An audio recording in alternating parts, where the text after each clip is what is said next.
what's up? It's another episode of Terror the Isle, our ghetto studio. I'm always silent for some reason, huh?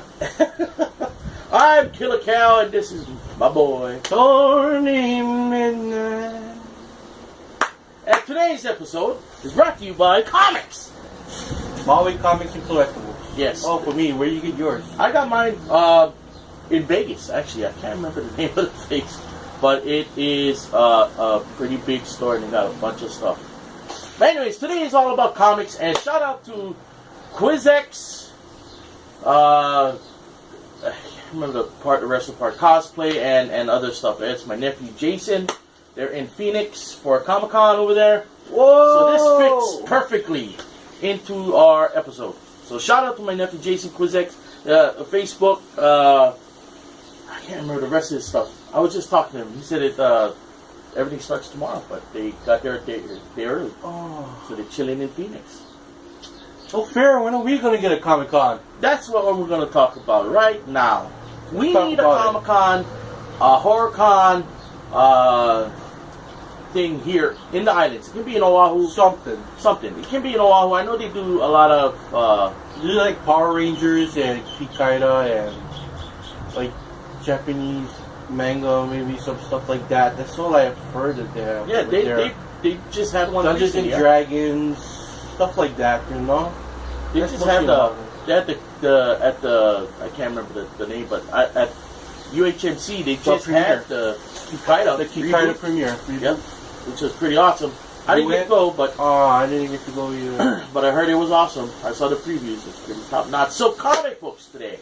Maui Comics, brand new comic store and Collectibles at located on Dairy Road, right? If you ever been to Minnesota on Dairy Road, they're right there.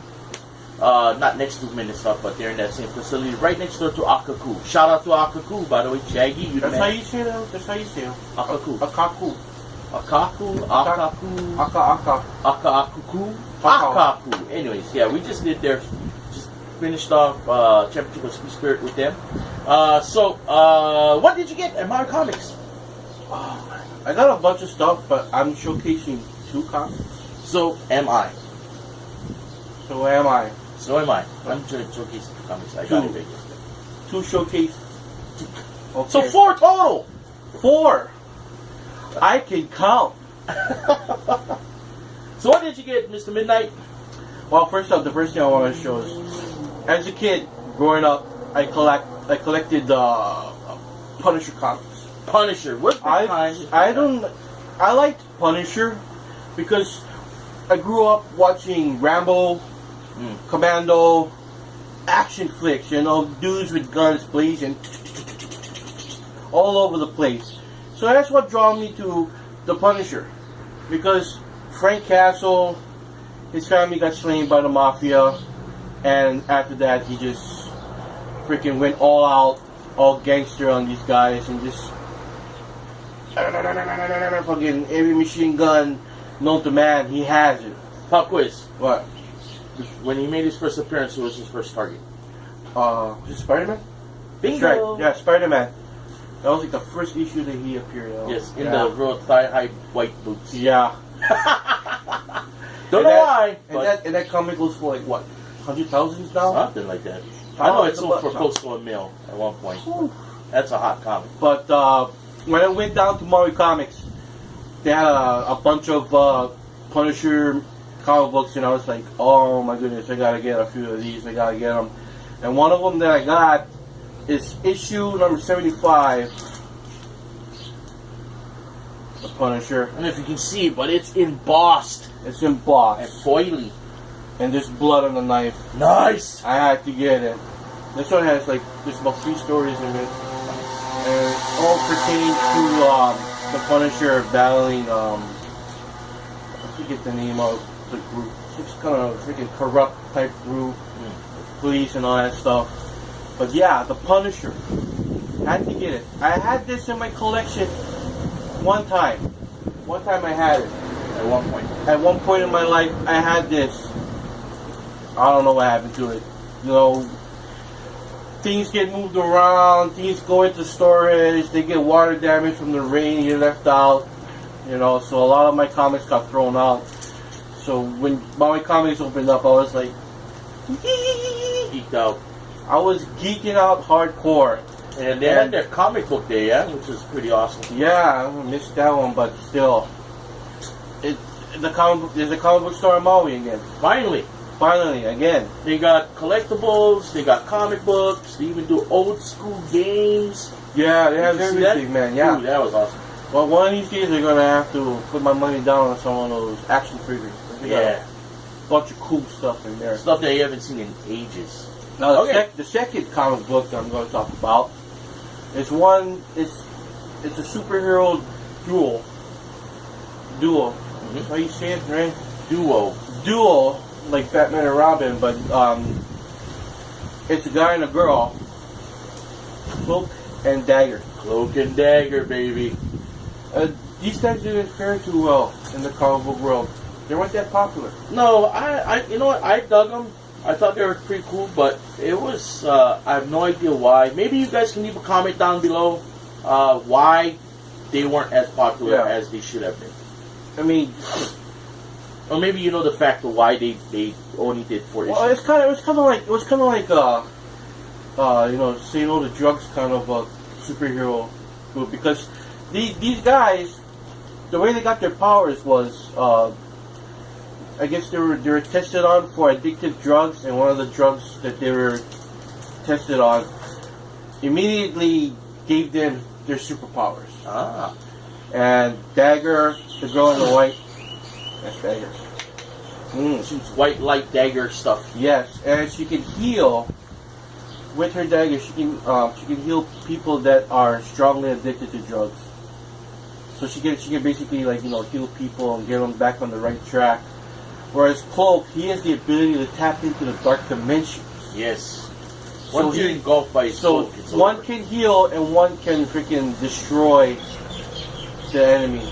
At one point in time, they did during the cartoons. They did make a couple appearances, but they tamed them down. Yeah, I think so. It was X-Men. Yeah, because they were affiliated with the X-Men for a while. Yeah, I think but they tamed them down. They didn't do the whole drug thing. But Cloak and Dagger, I thought was interesting. You know, I think it was one of the first female-male pair-ups. Pair-ups, yeah. And it was interesting that they needed each other. They kind of played off on each other. Yeah. That's the Black and White. Yeah. So it's the first Jungle Fever couple. Jungle Fever. Jungle Fever. How about your comics, sir? Alright, so when I went to Vegas about a year ago, how about a year ago? Went to Vegas to visit my grandma, who passed away, unfortunately, at that time, too. Oh. My nephew, who we gave a shout out to. Much love to grandma. He introduced me to this comic bookstore, because he does this amazing thing. I don't know if you remember the cap I had. Yeah. With the Green Lantern on it. Yeah. Well, he used to do all that stuff with shoes and hats, and so we're in the store. We're in the comic book store. He's like, okay, go pick a couple $1 stuff. And then I was like, oh, Green Lantern. I want a Green Lantern. Well, during that time, I'm looking through, and I find this. Lobo. Now, I was introduced to Lobo back in the day from my boy Thomas Howard. Shout out to Thomas Howard out there. And I found him very interesting. I believe he was a bounty hunter. Space bounty hunter. Crazy into metal. Rides a space rocket motorcycle. So all out, you like Galaxy badass. Yeah, this is DC's like suggested for mature audiences only. Like adult comics. Then when I was panning through this, I went, I know there was a female Lobo. 2 comic books behind this one, I found her. So I got these 2 for back both to back for $1. So, and it's the similar style. I remember it was a similar style back into this one. How do you see this one? And this one is the same. Like it was the. Why is one arm bigger than the other? Because that's the one that holds the chain. That's what Lobo's weapon was a chain. Yeah. Kind of similar to Ghost Rider. So, keep your hands where I can see them, you bastitches. Bastitches. But yeah, so I didn't really open them. I didn't really read them. I just kept them in the packaging. Tape's still there. Like me. As much as I want to read them, I just felt like it would just taint them. I mean, they're only a fuck. There's quite a few Lobos at my comics. I know, I saw that. I was thinking, One of these days, we gotta drive down there and just freaking geek out all day. yeah, did you see some of the action figures they had that was like outdated action figures? You thought, what the hell? I remember that. I was looking at, they have a Police Academy. Yeah, Police Academy when they did the cartoon. The cartoon Police Academy. I was like, oh, take me back to Saturday mornings, man. Right.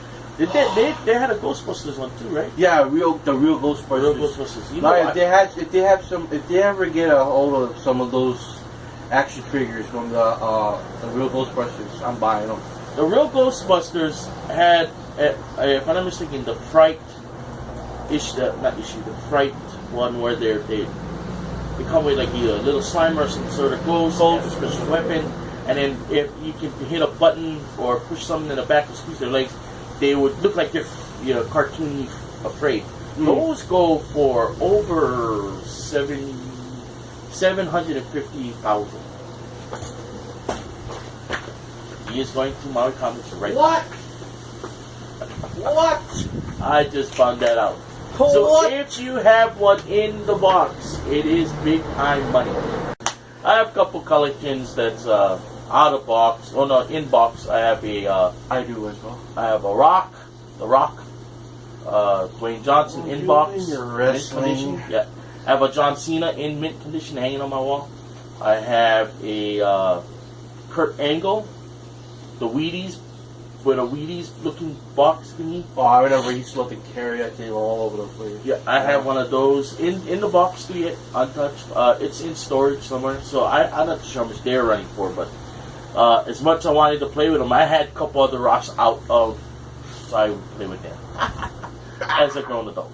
So anyways, shout out to Maui Comics, man. I'm thanking all the comic book lords that they finally opened up something. Now we have all my geek friends, and yes, I'm a closet geek. Most people are like, oh, you're too cool to be a geek.